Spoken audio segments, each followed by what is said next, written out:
सेवा नहीं होती और एक जन नेता की विरासत कोई खिलौना नहीं होता जिसे कोई भी चाहे अपनी सुविधा के अनुसार तोड़ मरोड़ ले। मेरे पिताजी ने अपना संपूर्ण जीवन जनता की सेवा में समर्पित किया। उनका हर कदम दर्ज है, उनका हर निर्णय जनता के हृदयों के अंदर विराजमान है। कहते हैं कि सूरज पर धूल फेंकने सूरज कभी रोशनी कम नहीं करता, बल्कि धूल फेंकने वाले की आंखें अंधी हो जाती हैं। और आज उस महान नाम पर प्रश्न चिन्ह खड़ा करने का प्रयास हो रहा है। मैं स्पष्ट और निर्भीक होकर कहना चाहता हूं कि रेखा जी, आपका वक्तव्य मात्र एक भूल नहीं, यह आपकी सोच की दुर्बलता का परिचारक है। इतिहास गवाह है कि आपने केवल शब्द नहीं बोले, अपनी वैचारिक दरिद्रता और अपरिपक्वता का प्रदर्शन किया है। जिस नाम को मिटाने की आप कोशिश कर रही हैं, उस नाम ने प्रदेश की तकदीर और तस्वीर लिखी।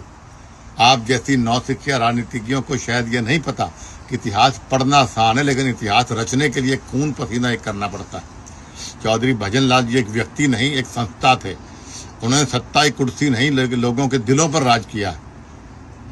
जब आप उन पर सवाल उठाती हैं तो आप केवल एक बेटे को नहीं, बल्कि उस हर गरीब, किसान और मजदूर को चुनौती देती हैं जिसकी आवाज मेरे पिताजी थे। इतिहास पर बोलना सरल है रेखा जी, किंतु इतिहास को समझना और उस पर जीना और उस पर रचने के लिए संघर्ष करना, इसके लिए जिगरा चाहिए, औकात चाहिए। इतिहास में सही कहा गया है कि औकात से ज्यादा अगर किसी को मिल जाए तो बहुत कम लोग उसे पचा जाते हैं। ये रेखा का भी यही हाल है। कम से कम उस राज्यसभा के पद की गरिमा तो आप रख लेते हैं कि आपको राज्यसभा में थोप दिया गया। यही ऐसी नौसिखिया बात आज प्रदेश के अध्यक्ष ने करी। बड़े खुले शब्द में मैं उस पर निंदा करता हूं, विरोध करता हूं इस बात का। एक ऐसा व्यक्ति जिसे खुद की चलो कोई औकात नहीं, लेकिन आप प्रदेश के अध्यक्ष के रूप में बैठे हो, इसलिए बीजेपी ने आपको चाहे थोपा या बनाया है। चौधरी भजन लाल जी सम्मानित व्यक्ति को के आगे जी या चौधरी लगाना उचित समझा नहीं आपने। कैथल में आप जाके बोलते हो कि ये उनके उस लुगाई का व्यक्तिगत बीजेपी का कोई लेना नहीं है, और यहाँ आप कहते हो कोई भजन लाल जी के बारे में बोला ही नहीं, और कोई जी नहीं, चौधरी नहीं। ये आपकी औकात है, ये आपकी हैसियत है, आपको भूलना नहीं चाहिए। आज आपकी सरकार पर बनी तो कुलदीप बिश्नोई की वजह सरकार सत्ता पर आप पहुंचे थे।